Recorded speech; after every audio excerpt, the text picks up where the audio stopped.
በስልካችን የሚመጣውን ሳይረን አለመስማታችን ትልቅ ዋጋ ያስከፍለናል። ትልቅ ማለት ነው። እኔ ከትናንት ወደ ማታ ሳይረኑ እየጮኸ ዱባይ ውስጥ ጁሜራ አካባቢ በምልከሰከስበት ሰዓት ነበር የዛ ሰዓት ወደቀ የተባለው። በእርግጥ አልহামዱሊላህ እኔ አላየሁትም፣ አላሳየኝም ባይኔም። ሌላው በመረጃ ጋር ተያይዞ በጣም መጠንቀቅ አለባችሁ። በጣም የዛ ሀገር ይቅር የማይሉት ነገር የሀገር መረጃ አሳልፎ እንደመስጠት ነው የሚቆጥሩትና ቪዲዮዎች ወይም ደግሞ ከዚህ ከጦርነቱ ጋር የተያያዙ መረጃዎች በጭራሽ እንዳትሉ እንዳታስተላልፉ። የምታወሩትን ንግግር ራሱ አሁን ላይ እርሜ ለኤአይ ነው የሚሉት ይተረጉምላችኋል። ስለዚህ በጣም በጥንቃቄ መሆን አለበት። በጣም ሽብር የሚነዙ ቪዲዮዎችን፣ ሽብር የሚነዙ ንግግሮችን፣ ሽብር የሚነዙ ፍራቶችን ወደ ሶሻል ሚዲያ ሼር ባናደርግ የተሻለ ነው። ምክንያቱም አይጠቅምም። ቤተሰብን ከማስጨነቅ ውጭ ምንም ጥቅም የላቸውም። ለቤተሰብ የምናደርገው ካልተፈጠረው በላይ ሳይሆን ከቻልን ከተፈጠረው በታች አድርገን ወረድ አድርገን ብንናገር የተሻለ ነው። ምክንያቱም እዛ ያሉት 80% የሚሆነው ቤተሰብ የሶሻል ሚዲያ ተጠቃሚ ስለሆኑ እነሱ ላለማስጨነቅ ሲባል ማለት ነው። ሌላው በዩናይትድ አረብ ኤሚሬት ውስጥ ሙሉ ለሙሉ ፍላይቶች መቋረጣቸው ይታወቃል። ስለዚህ እነዚህ ፍላይቶች እስከሚጀምሩ ድረስ ወይም ደግሞ አገር ሰላም እስከሚሆን ወደ ኢትዮጵያ ለመግባት ያሰባችሁ ሰዎች ራሳችሁን ገደብ ብታረጉት። እውነት ለመናገር አሁን ላይ ነገሮች አስፈሪ ነው፣ ግን ዱዓ ያስፈልጋል።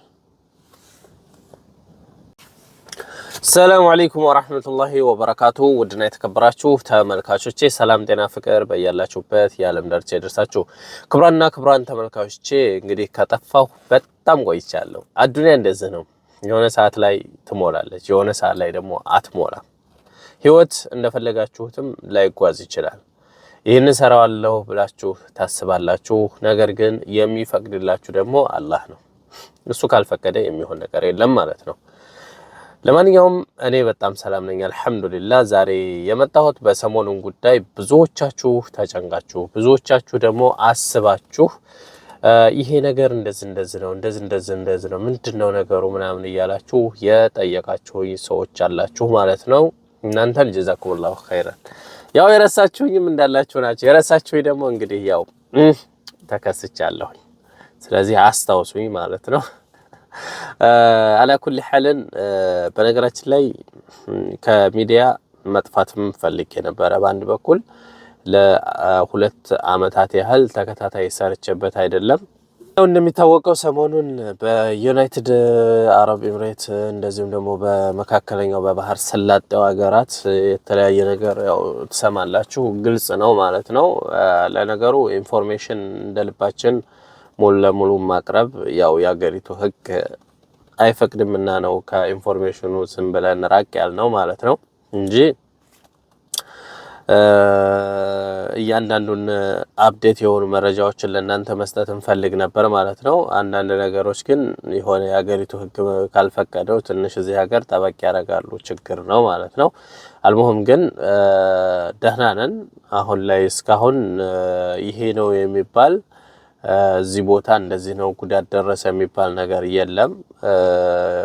እንደዚህ አቡዳቢም ሆነ ዱባይም እንደዚህ የሆነ ቆስል እንደዚህ ደግሞ የሌላ ሀገር ስፔሻሊ ኢትዮጵያዊ አልሰማሁም እስካሁን ማለት ነው።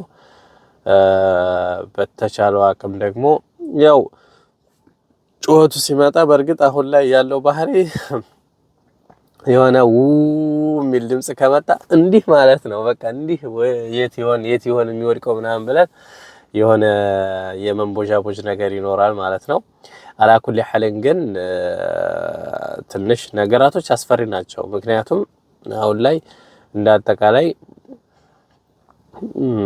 ከ10 ወይም ደግሞ ከ11 ሀገራት የበለጠ ነው አሁን ይሄንን ግርግሩን ወይም ደግሞ ጦርነቱን የተቀላቀሉት። ያኔ ታርጌትድ የሆኑም አሉ። ትንሽ ያስፈራል ነገሩ። አላህ እንደው ያብርደው ብለን ዱዓ ማድረጉ የተሻለ ነው። ምክንያቱም ኢራንም የራሷን እርምጃ እየወሰደች ነው። አሜሪካና እስራኤልም እንደዚሁ። በዛ ላይ እንደገና ደግሞ የነሱ በነገራችን ላይ ዋናው አሁን አረብ ሀገሮች ላይ ታርጌትድ የሆነው ምን እንደሆነ ታውቃላችሁ? እዚህ የዛችኛዋ የሀያሏ ስሟን ብዙ መጥራት ስላልፈለግኩ ነው። ለማንኛውም የዩኤስኤ ማለት ነው የጦር ቤዞች አሉ በየቦታው ማለት ነው። የጦር ቤዝ የሚባለው ማለት ነው። እና እሱ በየቦታው ስላለ ያንን ታርጌትድ በማድረግ ነው እየተተኮሰ ያለው። አላኩል ያህል ትናንትናና ሁለታ ጸጥ ያለ ነበረ። ዛሬ እንኳን ኦሬዲ ደህና ነው የሚባል ደህና እንቅስቃሴ ያለ የሚባል ተንቀሳቅሰናል። ቢያንስ ሳንፈራ ዱባይ እንኳን ውለን መተናል። ያኔ ምንም እንትን እንደዚህ ሆነ የሚባለው ነው ብዙ ጊዜ የምንሰማው። ሆነ የሚባለው እንደዚህ ቦታ እዚህ ቦታ እንደዚህ ሆነ የሚለው ነው የምንሰማው። በአይናችን ሲወዲቅ ወይም ደግሞ እንትን ሲል ያየነው እንኳን የለም። ባይሆን ከትናንትና መሰለኝ ትናንትና አካባቢ ላይ ወደ በረቀት ጭስና እንትን ነገር አይተናል። የሚነድ ነገር የኬዙ የዚህኛው ይሁን ባድናቅም ማለት ነው። ኖርማል የሚፈጠር ቃጠሎ ይሁን ወይም ደግሞ የዚህኛው ይሁን ባልንለየውም ማለት ሰው ከዚህ ጋር ተያይዞ እንግዲህ የምንነግራችሁ ነገሮች ምንድነው? አሁን እንደ ማስጠንቀቂያ የምነግራችሁ ነገር አንደኛ ነገር መረጃ ወይም ቪዲዮዎች ነገሮች የቃጠሎም ይሁን እንደዚህ ከዚህ ከጦርነቱ ጋር የተያያዙ ቪዲዮዎችን እንዳትፖስቱ፣ በጣም በጥብቅ የተከለከለ ነው። የሀገርን መረጃ አሳልፎ ከመስጠት ጋር ስለሚያያይዙት። ሁለተኛ ነገር እንደገና ደግሞ ሳይረን ወይም ደግሞ በስልካችን የሚደርሱ ቴክስቶችን ችላ እንዳንላቸው ማለት ነው። ምክንያቱም የዛሬ 3 ቀን ልክ ከሳውዲ የተመለስኩ ቀን ይመስለኛል ማታ ላይ ይሁን በማግስቱ ከትናንት ወዳ ማታ ማለት ነው ወደ ዳውንታወር አካባቢ ነበርኩኝና ሳይረኑ በጣም በተደጋጋሚ ይጮህ ነበር የስልኬ ሳይረን። ነገር ግን ሰውም በጣም እሽቅድድም የሚያይዟል። በዛን ሰዓት እንግዲህ ጁሜራ አካባቢ ላይ ወድቋል ተባለ ማለት ነው። ሳይረኖችን ብንሰማና ሳይረን የሚለውን መልእክቱን ብናዳምጥ የተሻለ ይመስለኛል ማለት ነው። ስለዚህ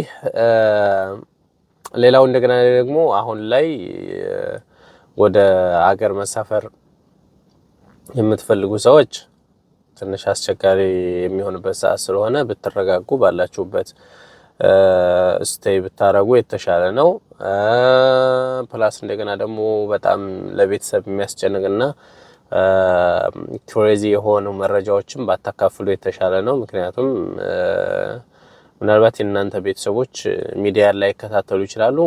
ነገር ግን እንደኛ ደግሞ ብዙ ቤተሰቦች አሉ አሁን ላይ ከ180% የሚሆነው ሚዲያ ይከታተላል እና እነሱን ላለማስጨነቅ የተወሰነ እንትን ማለት አለባችሁ። የተወሰነ ስሜታችሁን መደበቅ፣ የተወሰነ ደግሞ እንትን አሁን ለምሳሌ በጣም የባሰበት አሁን ኩዌት፣ ልብናን